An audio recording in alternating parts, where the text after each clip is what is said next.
Salut à tous, c'est Frenzo et vous êtes les bienvenus sur ma chaîne. Aujourd'hui dans cette nouvelle vidéo livresque, je vais vous parler d'un classique de la littérature, le journal d'Anne Frank, dans une version magnifique et revisitée, qui est une version BD que j'ai hâte de vous présenter, alors restez avec moi.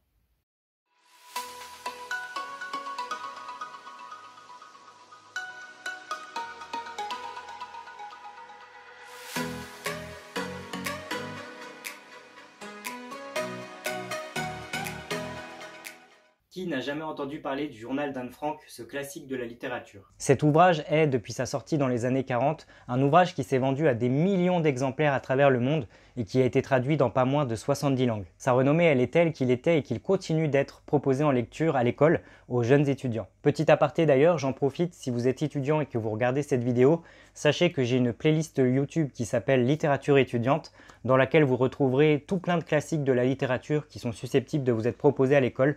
Donc n'hésitez pas à aller faire un petit tour sur ces vidéos et à laisser un petit commentaire. Peut-être même que ces vidéos vous aideront dans votre apprentissage de lecture, je l'espère en tout cas, donc n'hésitez pas à aller faire un petit tour, le lien s'affiche au-dessus de ma tête. Pour en revenir au journal d'Anne Frank, et si par hasard vous ne l'avez toujours pas lu, voici un petit résumé sans vous divulgacher. Anne Frank, c'est une jeune fille juive, une enfant même dirons-nous, de seulement 13 ans, qui reçoit le jour de son anniversaire en juin 1942 un cahier, un carnet, dans lequel elle va décider de consigner toutes ses pensées à la manière d'un journal intime. Ce journal intime, elle va lui donner un nom, elle va l'appeler Kitty, et Kitty va devenir sa meilleure amie. Une amie imaginaire qui l'écoute et qui la réconforte dans les moments de doute et de désespoir, et qui accepte ses états d'âme sans jamais la juger. Quelques semaines plus tard, Anne Frank et sa famille sont contraints d'aller se confiner dans un lieu tenu secret pour tenter d'échapper à l'occupation des Pays-Bas par l'Allemagne nazie. Cachés aux yeux de tous dans un bâtiment servant de bureau à une entreprise, dans des pièces dissimulées qui sont appelées l'annexe, Anne Frank décide d'utiliser son temps en le mettant à profit en écrivant son journal intime. En effet, et après avoir entendu à la radio le ministre de l'Éducation du gouvernement néerlandais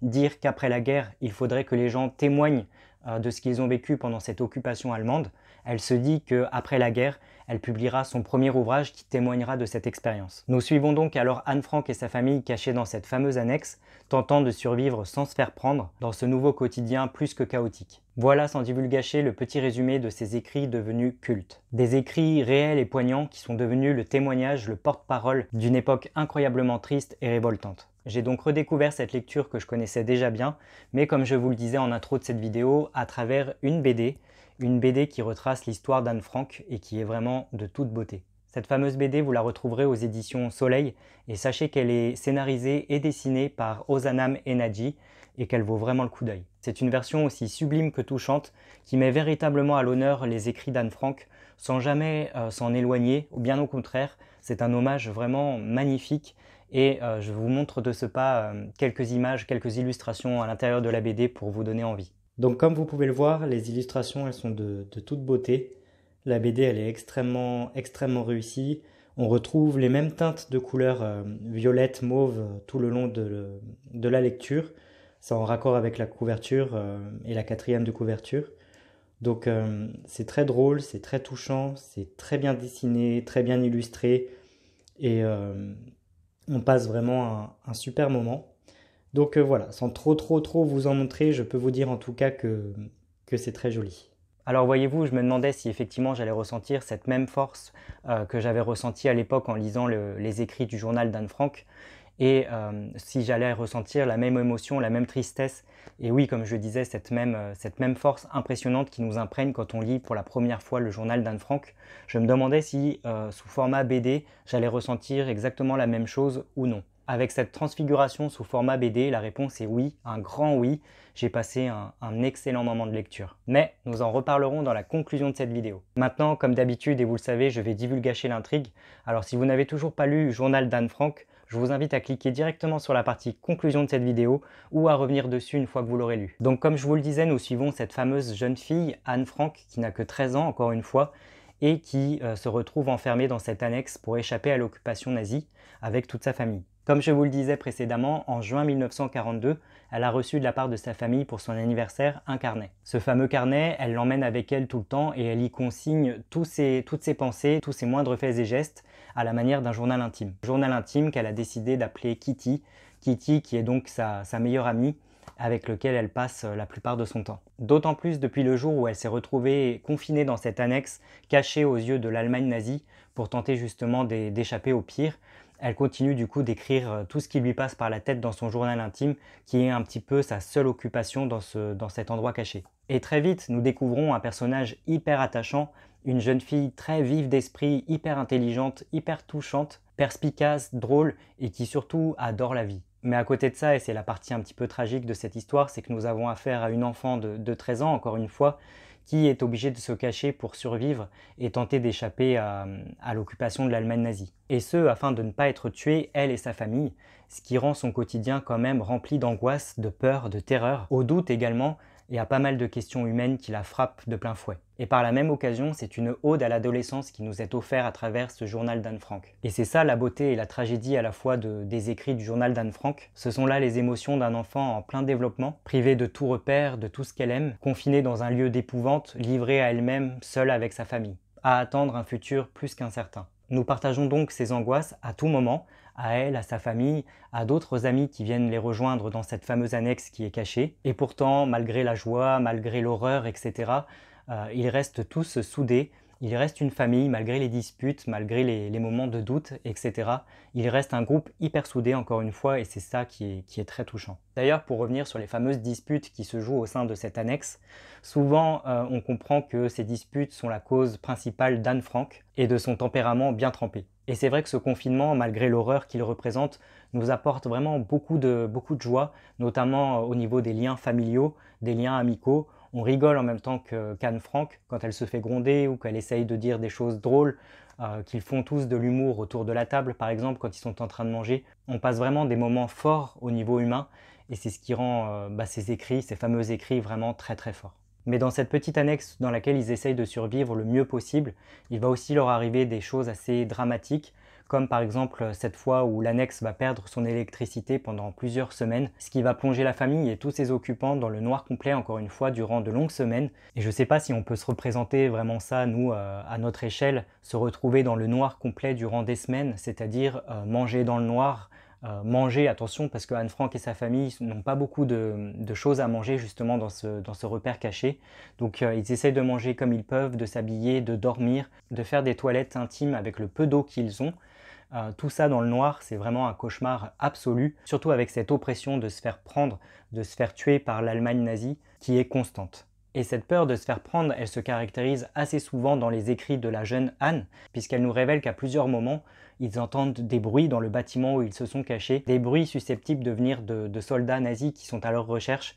Et c'est des moments de doute, de peur, dans lesquels la petite famille et les amis ne font pas de bruit, essaient de tout faire pour ne pas être trouvés dans leur cachette, et c'est assez terrifiant. Et c'est assez difficile à supporter, d'autant que la famille commence à manquer de vivre, ils commencent à manger un petit peu tout ce qu'ils trouvent, et ça commence à être l'enfer de plus en plus. Et dans ce chaos le plus total, la jeune Anne Frank commence à avoir des sentiments amoureux envers le seul jeune garçon qui est coincé avec elle dans cette annexe. Alors on ne sait pas trop si c'est par ennui, par dépit, parce qu'ils sont juste les deux seuls jeunes de cette annexe à être enfermés ensemble, ou par véritable sentiment humain, mais quoi qu'il en soit, nous suivons Anne Frank avec ses nouveaux sentiments qui se développent en elle, et c'est juste bouleversant. C'est tout un quotidien de misère et d'espoir que nous suivons à travers les yeux de la jeune Anne Frank. On sourit avec elle, on a peur avec elle, on pleure à ses côtés, et finalement on réalise que Anne, c'est une partie de nous-mêmes durant toute cette lecture. Et c'est durant 2 longues années, de juin 1942 jusqu'à août 1944, que nous suivons les états d'âme de la jeune Anne Frank,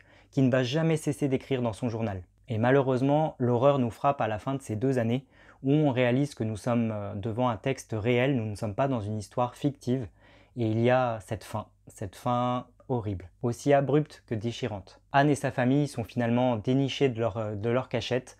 Alors on ne sait pas trop s'ils ont été dénoncés, s'ils ont été juste retrouvés ou quoi que ce soit, mais quoi qu'il en soit, ils sont retrouvés et envoyés en camp de concentration nazi en étant préalablement séparés. On apprend alors que Anne meurt du typhus, peu de temps après le décès de sa propre sœur, et que la pauvre Anne avait seulement 16 ans, tuée à seulement 16 ans par le régime au pouvoir, par l'Allemagne nazie, par Hitler, comme des millions de juifs à cette époque. Et évidemment, en tant que lecteur, on ne peut que pleurer face à une telle tragédie. Ce qu'évidemment les écrits d'Anne Frank ne disent pas, c'est que le papa d'Anne Frank est le seul survivant à la fin de cette histoire. Grâce à l'aide de Miep Gies, je regarde ma fiche parce que j'ai du mal à prononcer ce nom-là, Miep Gies, une femme courageuse et incroyable qui les a cachés justement pendant l'occupation de l'Allemagne nazie, et ce sans jamais les dénoncer pendant les 2 ans où elle les a cachés. Celle-ci finit par mettre la main sur ce fameux journal d'Anne Frank, celui dans lequel elle a écrit tous ses états d'âme durant 2 ans.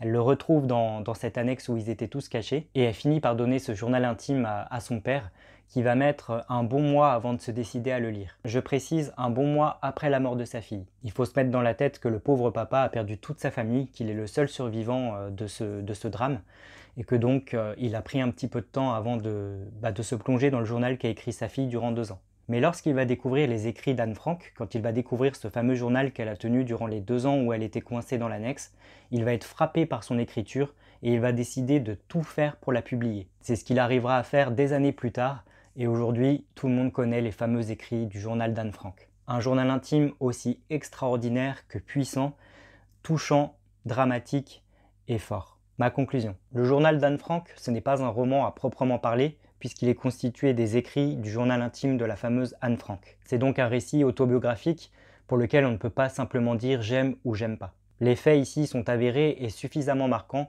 pour qu'on en parle sans porter aucun jugement. Mais au-delà de tout ça, le journal d'Anne Frank, c'est avant tout la révélation d'un incroyable talent d'écrivain. Anne Frank, elle ne savait pas et elle ne saura jamais que ses écrits vont marquer le monde, qu'ils vont bouleverser des millions de lecteurs à travers la planète et qu'ils continueront d'être lus de génération en génération. Et pourtant, c'est bien le cas, son vœu a été exaucé. C'est un peu aussi une tragédie dans un sens, puisque son rêve se réalise à titre posthume, et c'est vraiment, oui, vraiment tragique. Mais ce qu'on retient tous du journal d'Anne Frank, c'est vraiment la richesse de l'écriture. À seulement 13 ans, Anne Frank, elle dépasse les plus grands auteurs actuels.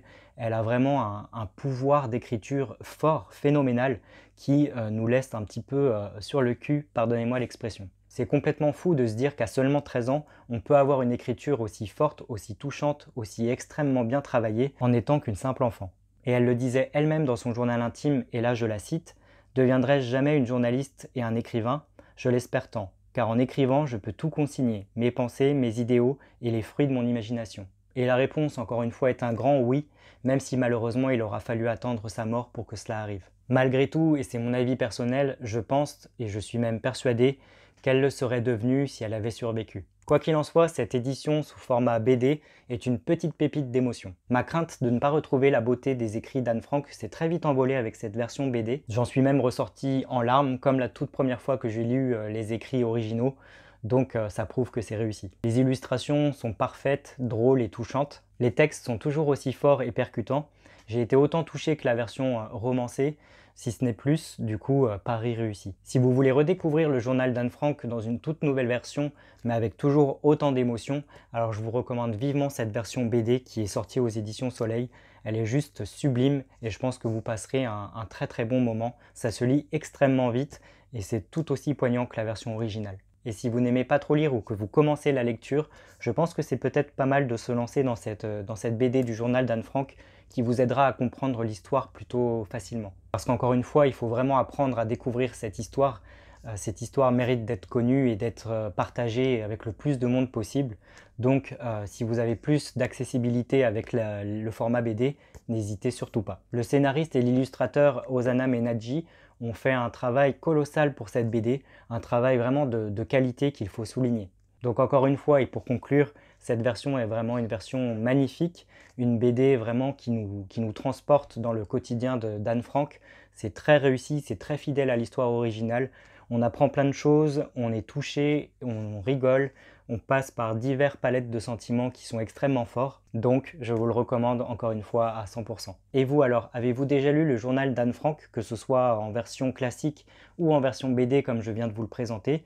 Si oui, n'hésitez pas à me le dire dans un petit commentaire sous cette vidéo, à me partager vos émotions et vos ressentis de lecture par rapport à cette histoire. Bref, je serais ravi d'en discuter avec vous, alors n'hésitez pas à laisser un petit commentaire sous cette vidéo. N'hésitez pas également à lâcher un petit like et à vous abonner à ma chaîne pour ne pas manquer mes autres critiques littéraires à venir. À ce propos, dans la prochaine vidéo livresque, je vais vous parler d'un recueil de poèmes intitulé Poussière d'absolu par Marc Borret. C'est assez rare que je parle de poésie sur ma chaîne YouTube, ce sera l'occasion de changer un petit peu la donne. J'espère que vous serez au rendez-vous. En tout cas, d'ici là, prenez bien soin de vous, je vous dis à très bientôt. Ciao!